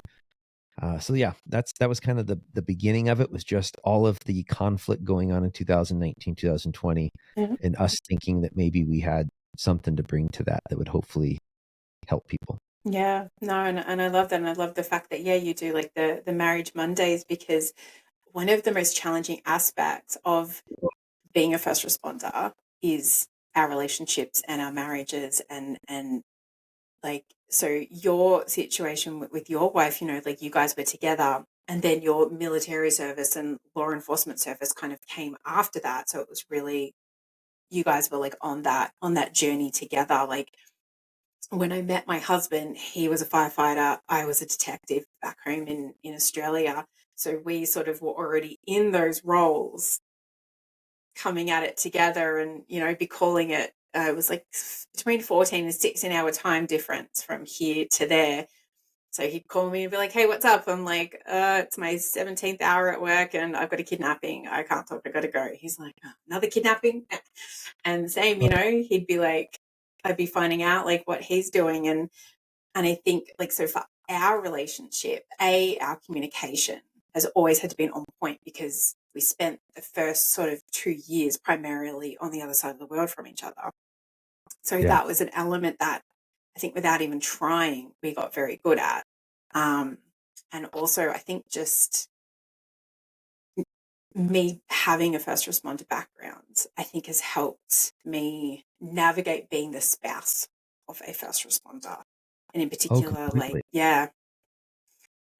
it's, I think I'm good at reading him and knowing sort of when, like we discussed earlier, like, knowing when to kind of make him go take a nap or go do something, or, knowing that he's had a challenging shift and come home and I'm like, all right, here's some scrambled eggs. I've turned the sauna on. I've got the kids to school. You just, do whatever it is that you need to do. Just those minor little things but it's striking that balance, I think, is so incredibly important. And I'm very grateful that I had my first responder experience, because I feel like it is a strength for our relationship in particular. I could totally see how that would play into it. You have perspective. You have perspective, not just as a spouse, you have perspective of being in the role itself. Yeah. And so what you're seeing has a lot more context because of your own experience. Yeah. And, my husband's a little more old school. He's a little stoic, and he's not a big talker by any means, but, he can come home and be like, yeah, I had a rough shift, or we got this, or we got that. And he knows if he wants to and he needs to, he can talk to me about it. Like, he can talk about, a dead body or a cardiac arrest or a drug OD or this or that, or, anything. So I hope that is a comfort for him in some way, because I want it to be, and I try to make it be. But I also, he doesn't like to be questioned, which as a detective is very hard for me not to be like, so it's just, like you're saying, striking that balance of like, I'm just going to leave him be, and if he wants to talk, he will. Yeah. I think that's some of the best supportive behaviors that we can do for our spouses. Yeah. is and I love the name of your podcast, holding space for them. Thank you. And sometimes holding space is letting the silence sit. Because sometimes our spouses, especially if they're first responders, but I think in other careers as well, I see it in my wife sometimes as a school teacher, just letting something sit and not filling the gap with whatever it is that I want to say will sometimes cause her to really get the rest of it out. Yeah. And sometimes her getting the rest of it out helps her a ton, because now she is able to kind of resolve the situation herself just by verbalizing whatever it is that's going on inside of her. So yeah, very much so. And I think as well, like, it's that natural inclination, especially I find for male first responders, they want to fix it. They want to come home. They want to be like, and you're like, oh, this happened. They were like, all right, well, we're going to do like A, B, and C. I was like, oh, no, I wasn't asking for a solution. I wasn't asking for your advice. I was just simply stating that this happened. So I think that is something that a lot of couples also have to like sort of strike that balance with too, because totally. When someone's giving you advice or a solution when you don't want it, it's just going to cause friction. I agree. I listened to, it was like from, I think it was 2001, but I listened to your episode with Colonel Grossman. Yes. And that was such a really interesting episode, because like the way that he talked about the sleep hygiene, I really took a lot away from that episode. And especially the thing that really resonated, I think, the most was like how like snooze was like hitting the snooze button was an enemy, because I'm a tragic at that. My alarm's set at like 5:30 in the morning to get up and work out before I got to get the kids ready to school. And I always have a shortened time, because I hit that snooze button, and I was just like, oh my God, he's so right. Like, it really just, it was very much what I think what I needed to hear. Yeah. There's a really good book titled Why We Sleep by Dr. Matthew Walker. And I read that while I was at Deer Hollow, and it just, wow, like we need to get stingy with our sleep. That if you want to do one thing that's going to help you in managing stress, try to get more consistent sleep, which is a really hard message for us to say to our first responder community. Yeah. Because whether you're in the fire service working a 24 or 48 and you're getting woke up, or whether you're a police officer and you're going from days to nights, nights to days, and all that kind of stuff, our occupations don't do us very well in that regard. And we can focus on what we do have control over. And so whatever you have control over with your sleep, get better sleep, and it's going to help you handle life. Yeah, very much so. But yeah, I just wanted to say that I really, really enjoyed that episode. And it was even, he was talking about, I think it was like the 18 hours of no sleep makes it so you're basically intoxicated. And then I was talking to my husband about it actually, like just last night. And it was saying how after a certain amount of hours, you're like basically like psychotic. And I feel like my husband goes past that number a lot. I told him, I said, I'm like, you're psychotic. And he's like, I feel it. The funny thing is it's funny that you just called your husband psychotic. I hope you listen. It's said with love. I felt bipolar, and I've speaking with mental health professionals. I'm not bipolar; it's not diagnosable, but I have felt bipolar because of the hot and cold that I have in my personality sometimes, and I can totally relate it back to my sleep, to the stress at work, where I'm just like all over the board. And I've probably in just the last 2 or 3 months, I've started feeling more consistent. I mean, I still want to beat the guy's face in a safe way, right? Because he's a jerk. But it's manageable. Yeah. I'm not actually beating his face in. I'm recognizing it and doing something about it instead of having a large reaction. Yeah, it sounds like you're sort of kind of finding a little bit of an equilibrium. Yes. I think as well, and especially for, like you're saying, like cops and fireys, like it's the adrenaline roller coaster of like, getting waken up at 3 a.m. And even if it's a bullshit job, that adrenaline and cortisol is still like pumping around your body. And that's why, like my husband's a massive sauna proponent, and we ended up in the pandemic, we got one in our basement, and he swears by it. and I've sort of grown a love and appreciation for them too, because just to actually give your body a chance just to like sweat all of that stuff out, like I think it makes a Yeah. massive difference too. Yeah, it's great. So thank you for talking about your lovely podcast. Where can you find it on just sort of all of the platforms?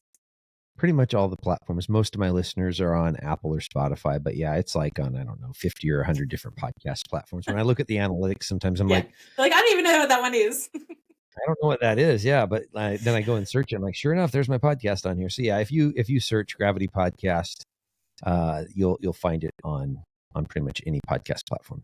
Brilliant. All right, go check it out. And how long have you been a Police One like contributor?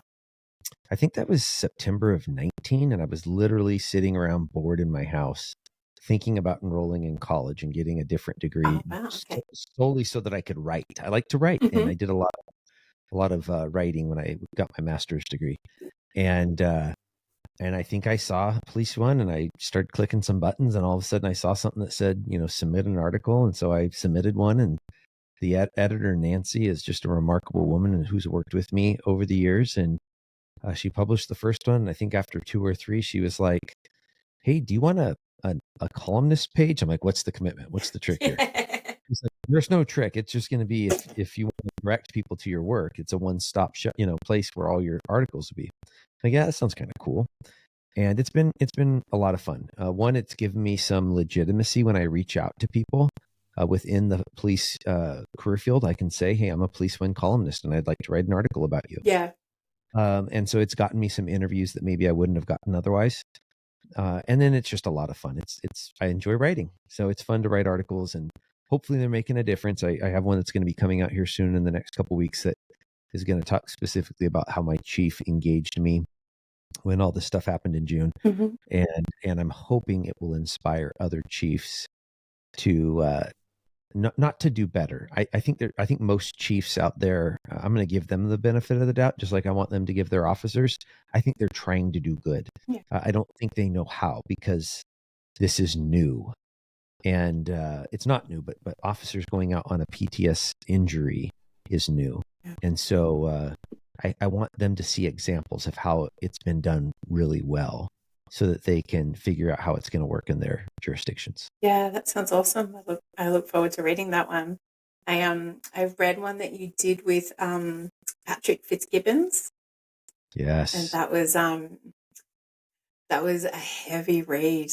Like my heart just sort of, I just wanted to kind of find him and hug him. Like, honestly, like he just, went through a lot. And I think, obviously, like you're saying, like there's so many organizations, and he went to one called, is it Shatterproof? And he's now like a spokesman for it now. FHE Health down in Florida. Yeah. Another good place. Yeah. So, yeah, like it's your interview is, the way you write, like it's very heartfelt, but like concise. And it was just, yeah, I really appreciated reading that one, because I think hearing those stories are super important. I agree. Yeah, he's actually helped me in this whole process as well. It's been one of the nice things of having the relationships I do, is when I started to struggle, I had a lot of different people I could reach out to and lean on. Oh, that's great. And lastly, your so Gravity Consulting and Training. Did you want to tell everyone a little bit about that? Yeah, so I've had the company for a couple of years. I've primarily used it to teach law enforcement supervisors in Washington State. So I teach on a contract for for POST, or we don't call it POST in Washington State. We call it the Criminal Justice Training Commission. They're the commissioning authority for all Washington State peace officers. And so yeah, I've been teaching for them for I think I started September of 2020. I think I formed the business around January of 21. And now I'm still teaching for them a lot more classes than I've done previously, because I have more time now. Mm-hmm. And I'm taking some of those same subjects and I'm teaching them to the business community. So last week I was teaching a local yogurt shop threat of violence training, kind of like a critical incident type training. Yep.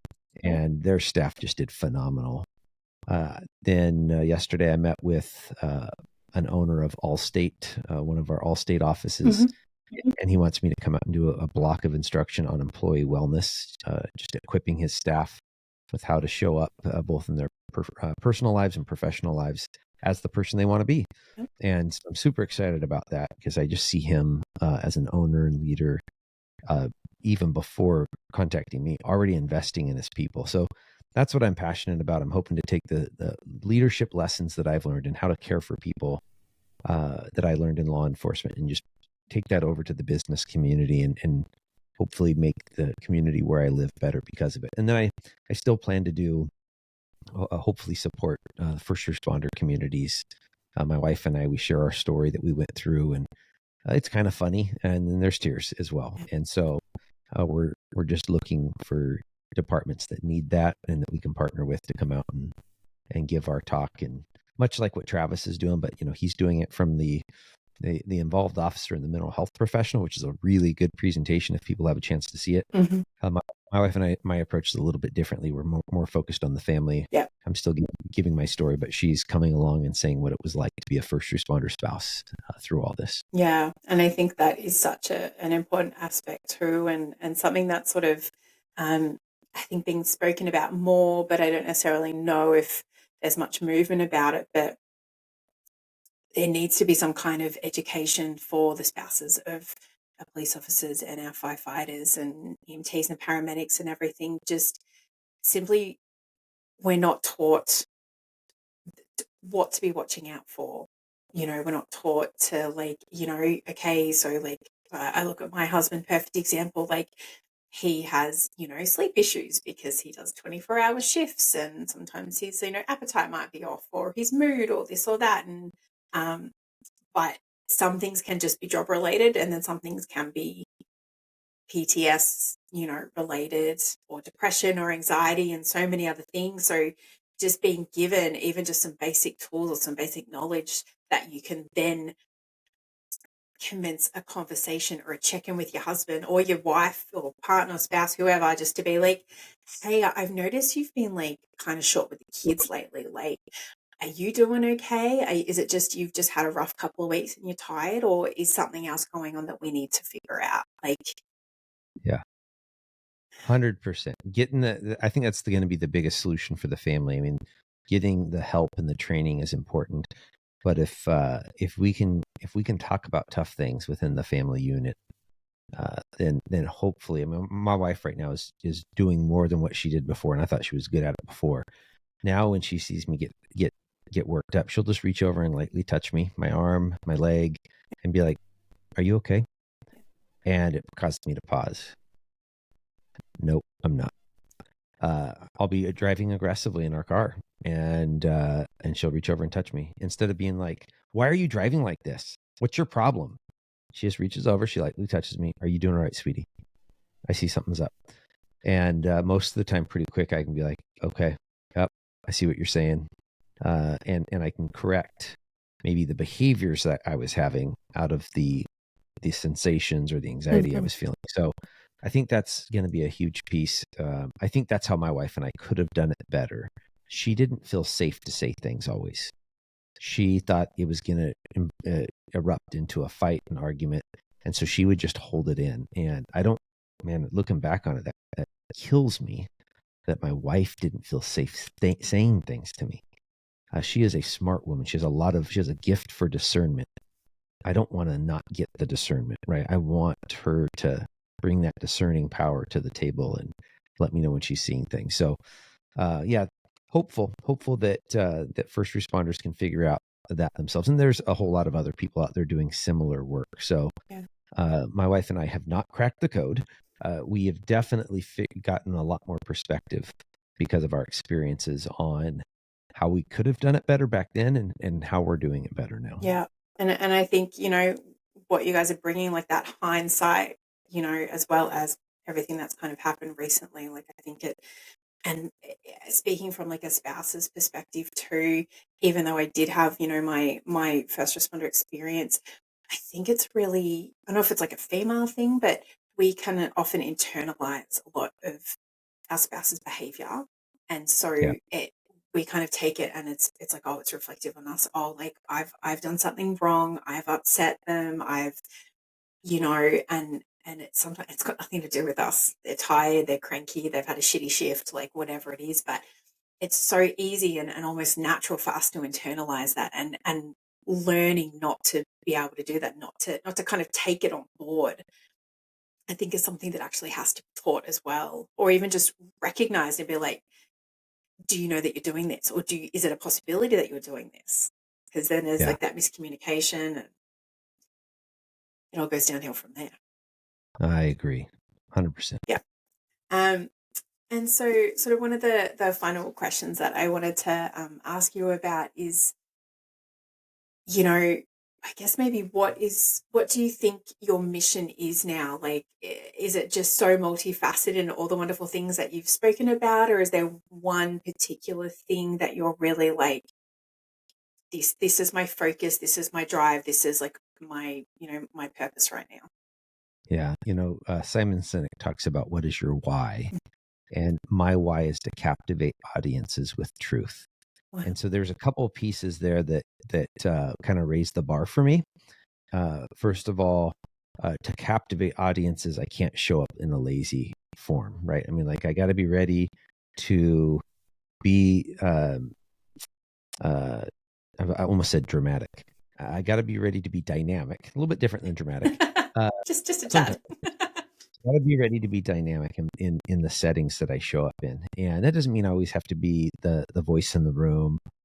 Sometimes I can take on a supporting behavior and still be dynamic.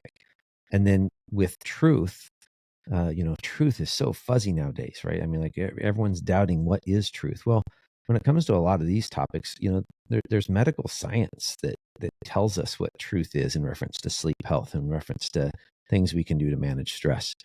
And so I don't want to be throwing around junk science. Now, that isn't to say that I do a lot of research. I mean, I read a lot, but I'm depending on other people's research, like Dr. Matthew Walker. I haven't gotten into his research. I trust that he's a doctor and he has a really good podcast as well. And I trust that he's presenting true medical research to us because it's cited in his book. And so I'm trying to use, instead of just my experience alone, I'm trying to bring truth to it of what is medical science telling us. Experience is important. It's powerful, especially in the storytelling. Mhm. And we also need to know, okay, what can we actually do about this that's not just an old wives' tale, right? So that's my focus. I chewed on that for a little bit. Like, what is my purpose now? And whether it be in my family, whether it be in my church, in my community, whether I'm writing an article, doing a podcast, teaching a class, I want to captivate people with truth because I think that's going to help them live fuller lives in whatever field they're in. I absolutely love that, and thank you so much for sharing that. And I think it goes back to, I know you've been doing a lot of the extracurricular stuff for a while now, but you're sharing your truth even in like the last 7 months, and it kind of been easy for you, and it must still be so raw, but it's captivating, and I think it's such a worthwhile thing for you to be sharing. So thank you for being the person who's doing that. Well, thanks for the encouragement. Again, that there's definitely still those negative narratives, and so I don't need medals and I don't need ribbons. I do take Starbucks gift cards at $5 a pop. I'm just joking. Totally joking. Sorry. But I need encouragement. It's just a piece of who I am. I used to beat myself up for that I shouldn't need other people's input. But no, I'm human, and that's something that I know I thrive on. And so Yeah.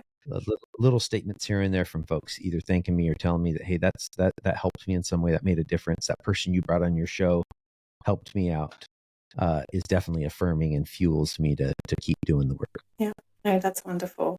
Are you comfortable if I put your contact information if someone's looking for your gravity training services, all that kind of thing, if I pop everything in the show notes? Yeah, absolutely. Yeah, put it all down there. All right, fantastic. All right, Chris, I want to say thank you for your time. And I normally wrap up these episodes with 2 quick questions at the end, if you'll indulge me. Let's do it. So obviously the name of the podcast is I Will Hold Space for Your Darkness. And like we've spoken about, darkness just, really, really permeates our first responder experiences. So the first question I like to ask is, what do you do to hold space for your own darkness? One of the therapies I did at Deer Hollow is called Internal Family Systems. Mm-hmm. And it's kind of like the Pixar movie Inside Out, where you have these different parts of you. And that has really helped me, recognizing that my personalities are not divided by the word but. The word but takes away what the previous statement was. I love you, but I hate you right now. Or I love you, but I wish you would have done the dishes. And all that people hear is, I wish you would have done the dishes. And so I have these parts of me, these personalities, these strong reactions that are really good. And sometimes they show up at the wrong time. And so that's what's really helped me sit in my own darkness, is to embrace that in myself, to give myself grace. If I profess to be a Christian and I believe God's forgiven me of anything I've ever done wrong, why can't I extend that to myself? And that's been really tough for me. So yeah, just turning inward, getting curious with what's going on inside of me, and being okay with the dichotomies, being okay with the contrast. And then also just give myself grace. Yep, I raised my voice yesterday and it wasn't good. And I owned it and asked for forgiveness, and people forgave me. And we're moving past that now. Yeah, no, that's awesome. A therapist girlfriend of mine, that's how she practices therapy, and it's really interesting. It's about learning the different facets and different parts of yourself. It's I'm really glad that you found that helpful. And Yeah, and I think I concur, like, self-compassion is one of the hardest things to learn and to practice, and it takes practice. So that grace, yes. that compassion, good for you. And a final question is, what can someone do to help support you in order for you to be able to hold space for that darkness as well, Chris? Listen. That's how my friends help me. And so if you have someone else, or for some reason you and I are talking, just listen, and don't try to fix me. Just listening helps me get it out. People showing me empathy, just receiving me, holding space for me, it makes me feel the belonging, and that helps me then translate back over to the grace thing. When I have other people that I've shared the deepest and darkest things with, and they just receive me and they love me, right? That allows me to go, hey, maybe I'm not that broken after all. That's wonderful. Thank you so much for sharing. You're welcome. All right, Chris, I'm going to let you go. I think I've monopolized enough of your time this evening.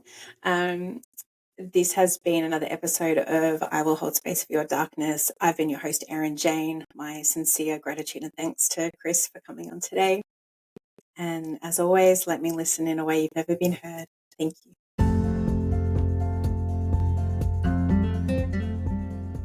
Hi guys, it's Erin Jane here. Firstly, thank you for listening to I Will Hold Space for Your Darkness. This podcast really is for you, the listener, and I hope you're finding as much value in listening to these conversations as I am in having them. If you'd like to offer any feedback, suggest a subject matter, are interested in being a podcast guest, or would like to get in contact to receive first responder life and wellness coaching services, please reach out. You can find me on Instagram at Erin Jane Coaching, or my website, www.erinjanecoaching.com. I look forward to hearing from you, and I'm so grateful to have you as part of this darkness community. Cheers.